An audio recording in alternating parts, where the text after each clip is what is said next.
Dear Srila Prabhupada, please accept my respectful obeisances. All glories to your divine grace.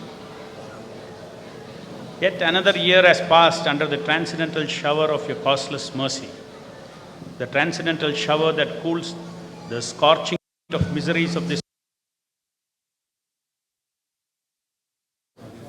It is only by your mercy that over the last 16 years, we, the devotees of ISKCON Bangalore, have survived the material forces that have attempted to break the faith of thousands of your followers on this planet.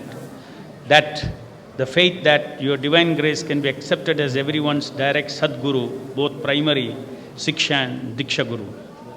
It is easier to survive the attack of atheists than the Guruvadis in ISKCON, who twist your direct orders and preach that your divine grace cannot be a guru for anyone on this planet anymore after 1977. According to them, Srila Prabhupada, you are no longer with us, have physically departed in 1977. Therefore, it is only to them that the jivas have to surrender to as disciples and not your divine grace. It is nothing but the twisted philosophy of kill guru and become guru. Your divine grace has used this very phrase while referring to ambitious neophyte disciples. This is especially so when you have explicitly ordered that those initiated in ISKCON will always be disciples of your divine grace. The faith of thousands of devotees that your divine grace actually receives their direct surrender from them, your divine grace actually guides sincere seekers in advancing in spiritual life, in wonderful association of your other servants, in an organization that your divine grace designed. This truth is proven today by your Leelas at ISKCON Bangalore for the last 15 years. Thousands of lives are transformed every day by the association of your books and your deity form in the temples of our group over the past 15 years. The intense and foremost attachment and commitment to your divine grace of all these devotees is a proof of this. Srila Prabhupada, you have nicely explained the prakata and aprakata form of the Lord, the visible and the invisible. In Chaitanya Charitamrita, Madhya Leela 13.155 purport, quote, Krishna has two kinds of presence, prakata and aprakata, manifest and unmanifest. These are identical for the sincere devotee. Even if Krishna is not physically present, the devotee's constant absorption in the affairs of Krishna makes him always present, unquote. Srila Prabhupada, when your divine grace were asked by a reporter what will happen to the moment when your divine grace die, your divine grace replied, I will never die. Thus, when your divine grace is sought after as the Guru and worshipped and followed, your divine grace, even today in the aprakata form, continue your aprakata leela with such disciples and inspire them to advance in Krishna consciousness as much as your divine grace were doing during your prakata leela. This is the understanding from your reply to the reporter, I will never die. Your divine grace also established your deity forms in your temple, even when present on the planet. In these forms, your divine grace is prakata, giving opportunity for rendering personal service of dressing, offering, bhoga, worshipping, etc. All these are in no way different from your Leela on this planet before November 14, 1977. From your teachings, it is clear that there is no difference. To think that on the day November 14, 1977, some significant change happened and you are no longer present with us after that date as a living Guru anymore is absurd and false. It is this falsehood that has led to the so-called new living Gurus being propped up in 1978 and thereafter continuing till date. And this turned out to be the biggest disaster which has practically destroyed the movement, so carefully built and nurtured by your divine grace. The Hare Krishna movement is your transcendental creation and it transcendently belongs to your divine grace.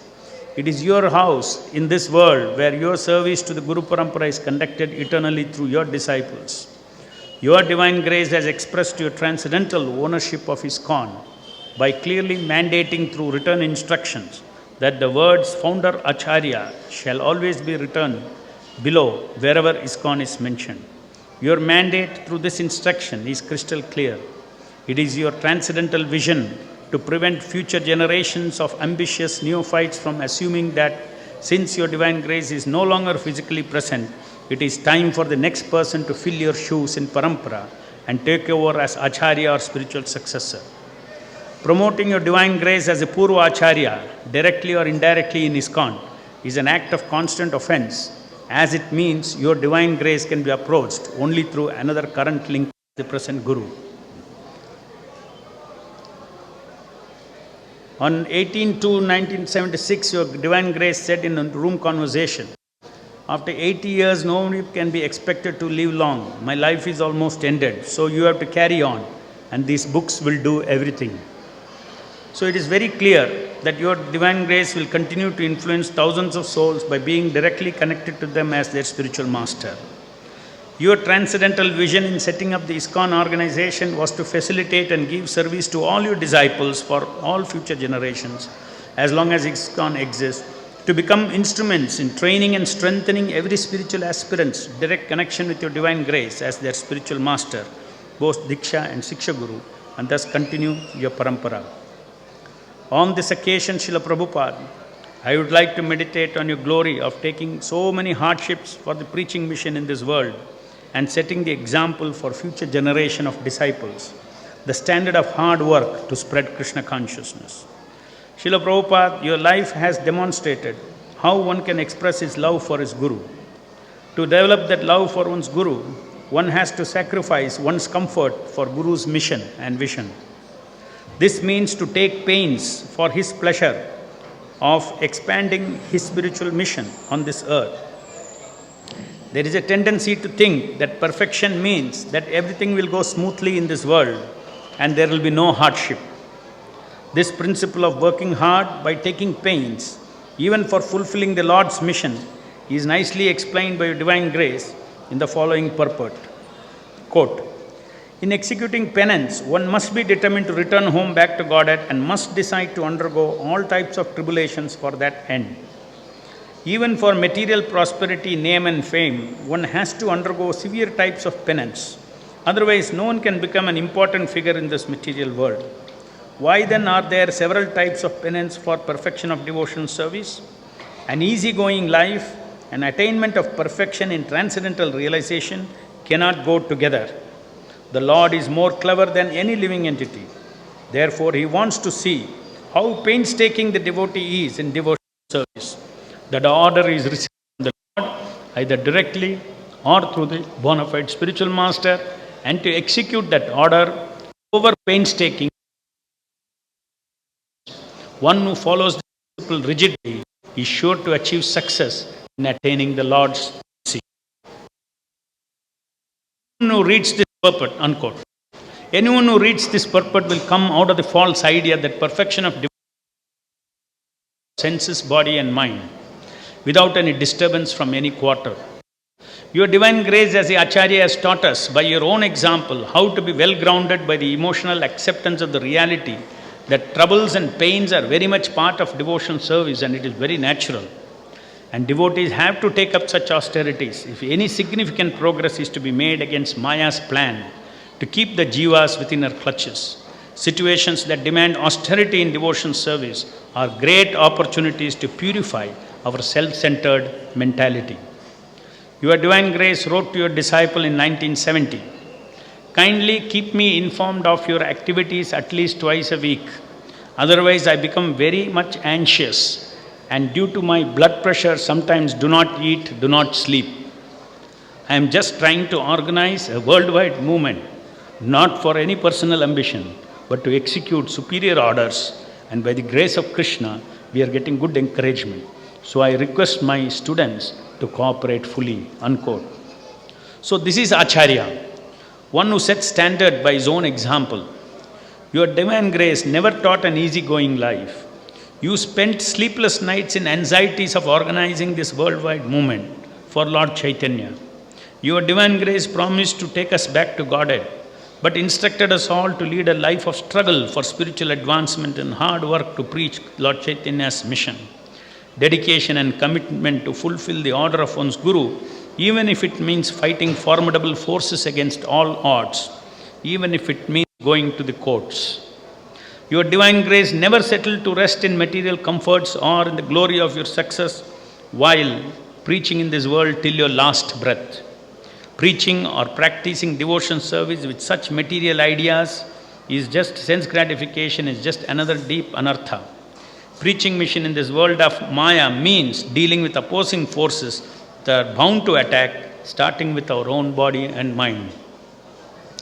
While we were asked to take pains to preach the glories of the holy name, your divine grace has also armed us with enough ammunition to give us real empowerment and transcendental happiness for the soul by teaching us the art of associating with the holy name by chanting and hearing the sound incarnation of the Lord, Kalikale Namarupe Krishnavatara. Srila Prabhupada, you have talked and talked and talked about the glories of the holy name, of how to chant, how to hear, how to be attentive, and the theology of the holy name in your books. So many transcendental secrets of holy names are hidden in the simple lines of your several purports. Each one of them opens the door to the spiritual world. Chaitanya Mahaprabhu named Haridas Thakur the Namacharya. Your divine grace has extended the mission of Chaitanya Mahaprabhu all over the world and has spread the Nama, which is today dancing at the tongues of millions of jivas. Your divine grace is the true ambassador, like Haridas Thakur, of Sri Chaitanya Mahaprabhu, who is the very personification of the Hare Krishna Mahamantra. What a spiritual wonder you have created on this earth. Now there is no stopping of this Sankirtana. How close and dear you are to the holy name is understandable from the degree of empowerment with which your divine grace spread the holy name all over the world in such a short span. Krishna Shakti Vina Nahe Tara Pravartana. We are also fortunate to be born at a time to even hear about this Hare Krishna movement. Srila Prabhupada, we all know that your divine grace is in our midst, guiding and protecting us. In spite of not being surrendered enough to perfectly receive and follow all your instructions, Srila Prabhupada, you are still protecting me. I know that any complexity in your mission that is not solvable is due to our lack of clearly hearing your directions, lack of clearly understanding your instructions, lack of enough determination to follow. For years together, following your teachings, I prayed to the Super Soul for practical guidance in preaching, and I have received a tremendous reciprocation by repeated application of Krishna's words in Bhagavad Gita, Mat Chitta Sarodurghani Mat Prasadat Tarishyasi. Preaching projects that have been conceived and started off in recent times by your mercy have stagnated for years, faced by one hurdle or the other, in spite of increased prayer and dependence on the Lord in my heart.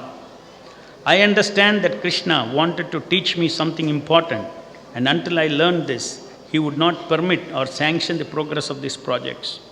After a lot of soul searching, the realization dawned on me there is a small but significant difference in praying, surrendering and depending on Guru, and praying, surrendering and depending directly on the Super Soul Krishna. Krishna wants me to learn the first then him. I have to move to the next phase of my increased faith in Srila Prabhupada as a true power of attorney holder of Krishna. First things first.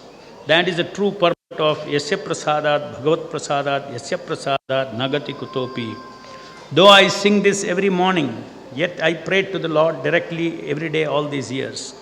After this final realization, now I am training myself to always pray to your divine grace first for granting of devotion service and strength to overcome all obstacles in your preaching mission, and then only to the Lord. I find increased spiritual energy to serve your divine grace. After that, I started in the stagnated projects in the last few months. Srila Prabhupada, you have preached that we always pray and surrender to the Lord in the heart. But now I know that the Lord is more pleased when we surrender and pray to His pure devotees first. The very same Lord is more eager to reciprocate with mercy of all. For that is the right culture of devotion for a disciple. One thing I am sure from my own realization, your divine grace is by the side of anyone who wants to serve your mission without simply thinking of his own peace and bliss at the that us to experience the transcendental peace and bliss that comes from simply knowing and feeling the sense of one's eternal belonging to the eternal Guru and the eternal Lord as their eternal servant, and becoming indifferent to material ups and downs. Thank you, Srila Prabhupada and your dear Lord Sri Krishna, for the intense mercy grind you are putting me through to learn the finer nuances of devotional service. Thank you, Srila Prabhupada, for the daily dose of Divya Gyan Hriday Prakashita and the hardships that make me think and learn different lessons. Thank you, Srila Prabhupada, for making my daily life transcendently blissful in spite of trials and tribulations from the material energy. Based on this realization, on this auspicious day of this year's Vyasapuja, I pray that if it so pleases your divine grace, kindly put an end to this legal battle as soon as possible and remove the obstacles and sanction us all in the coming 5 years the devotion service of completing the construction of world's largest monumental temple for your dear lordships at Vrindavan Dham to expand the glories of Vrindavan Dham, which your divine grace already put on the world map. Again, I pray, if it pleases your divine grace, in the coming 5 years, sanction us all the service of completing the construction of equally monumental complex of Krishna Leela Park at Vaikunta Hill, Bangalore South, to make it the Vaikunta embassy on this earth from where the holy name will be distributed to millions of souls by inspiring them through depiction of the wonderful Leelas of Lord Krishna. Again, I pray, give me the knowledge and spiritual skills and strength to do the service of chanting and hearing the Mahamantra better and better without offenses, and also to serve and share such knowledge of improved japa with all devotees who have dedicated their lives to spread the holy name of as your unalloyed servants. Srila Prabhupada, you created a Hare Krishna explosion in 1966 on this earth, the tremors of which continue to be felt even today. Please create more such explosions, which results in creating transcendental employment of loving devotion service to the Lord for thousands of souls. Anticipating and always in great hope for such new transcendental explosions, your fallen servant who begs at your lotus feet to be held always by your divine mercy. Hare Krishna. Srila Prabhupada ki jai.